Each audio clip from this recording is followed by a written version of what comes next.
Hi, Deb. Hi, Mel. How are you? Good. How are you? Good.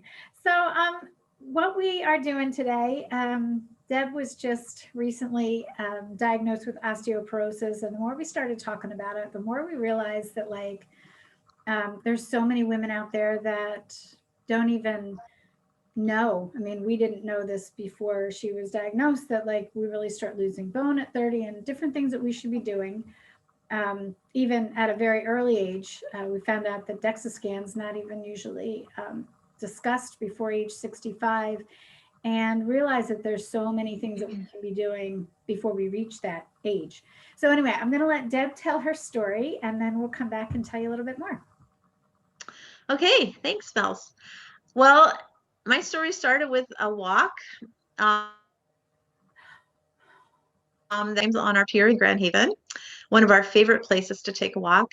And it was over Labor Day weekend. And this particular day, there were some big waves coming over, and we kind of debated whether to go to the end of the pier because it can be a little dangerous. But we decided to do it. And we were being careful. But on the way back from that end of the pier, I slipped and fell. And I knew immediately I'd broken my right hand. It was very obvious.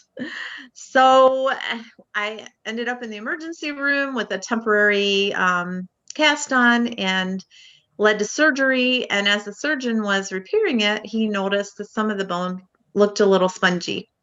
So he suggested that I have a DEXA scan done, which I did. I was pretty confident that I was fine. I feel great. I've been recently, my husband and I have been on a journey to better health, and we were both feeling really good. So I felt very confident walking into the doctor's office that I was fine. Well, I wasn't. She diagnosed me with severe osteoporosis, a negative 3.5 below the median, which put me pretty far down from the average, which completely surprised me and was very scary because all of the next things she was telling me were don't fall. You could break another bone. If you sneeze wrong, if you move wrong, you can break a bone. And I left there feeling absolutely terrified. Her recommendation was injections of a new drug called Evenity. So she armed me with that information about some of the other drugs that were out there. And I left just feeling completely overwhelmed and literally wondering if I'm going to fall apart when I make a move wrong. So it took me a couple of days of getting out of that place of fear and getting still. And so for me, that was one of the biggest things, to not make a decision from a place of fear, because that was not going to serve me. And moving into a place of faith, and I'm a person of deep faith, and being still. And just kind of looking inward and praying about it. And I came up with a plan of better eating. I did some research. I found which foods would build bone and strengthen bone, which exercises were good. I just did a lot of my own research, and I made a plan and decided against medication, which may not be for everybody, but for me, I felt really at peace about. But kind of wanting to get that message out there too, like Melanie said, why aren't we doing DEXA scans earlier? If I hadn't broken my wrist, I would not have had a DEXA scan until I'm 65.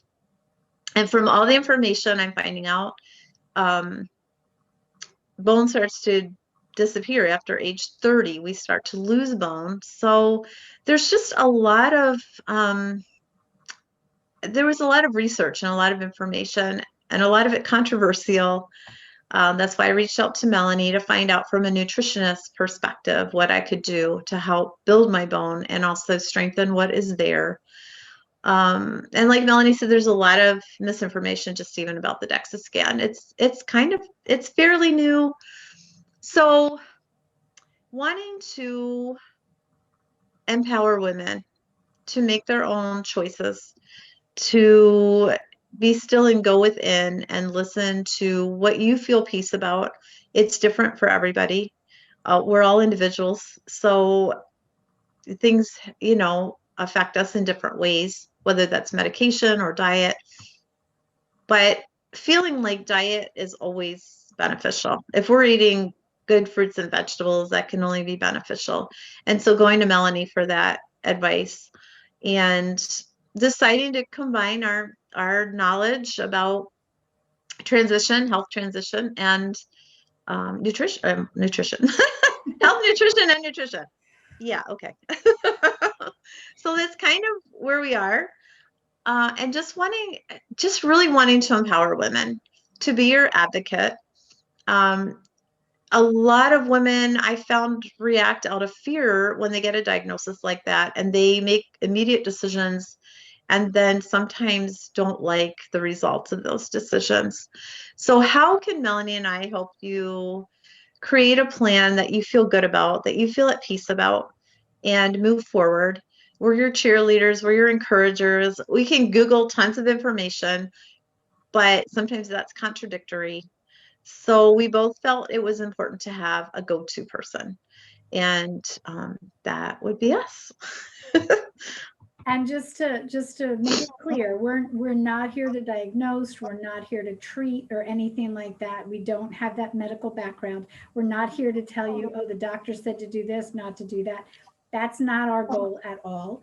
We really believe that it's such a scary time, and having somebody in your corner to help you process the information, that's who we are. We're here to say, oh, that's the decision you made. Great. How can we support you in that? Because there's just so much information. And if your decision is that, you're gonna follow exactly what the doctor said, awesome. How can we support you with that? And again, coming from a place of food, we're learning so much more about how our foods affect us and what things we need and what things are, as Deb said, like are good to help build bone, and what exercises help build bone. I told her the other day, like, I forget that like our bones are living.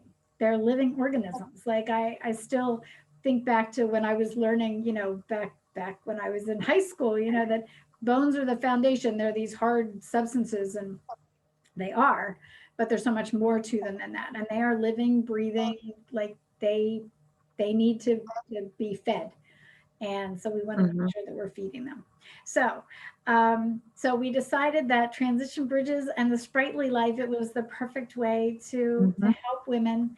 And we both are working with the same population. Like we both are looking at women who, 50s and above, that are kind of looking for best health. And that's really what we're here for. And then the spiritual portion of that too, which has always been Transition Bridges, and that being quiet, listening to yourself.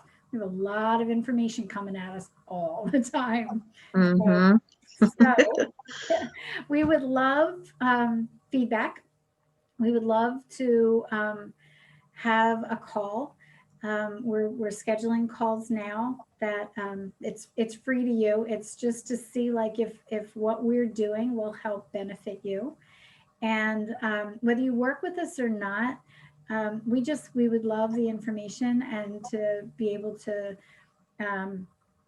know your story and how we can help you.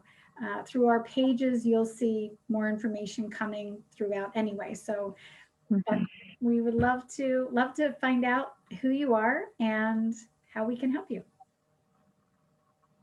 Perfect. Yeah, I don't have anything to add. Just kind of ditto. We're excited about helping you. That's what we're here for. Whether you decide to create a plan with us or not, we're here. We're in your corner, and we're happy to be a resource for you. And that goes beyond osteoporosis. We started here because it was such a subject that was near and dear to Deb right now. But hey, that can be on anything. You are a multifaceted person, and you're unique, and that's the part that we love. We want to work with you as a person to say, hey, what can we do to help? Exactly. And Sprightly Life has always been about the whole person, about the spiritual, mental, emotional, physical. So I've done some work with people in retirement, if you're not sure of your next steps in retirement. So yes, as Melanie said, osteoporosis is just a small part of of what we're doing, but we want you to be the best you can be, and that's that transition to a sprightly life. All right. Well, we'll see you again soon. Take care. Bye. Everybody. Bye. Bye.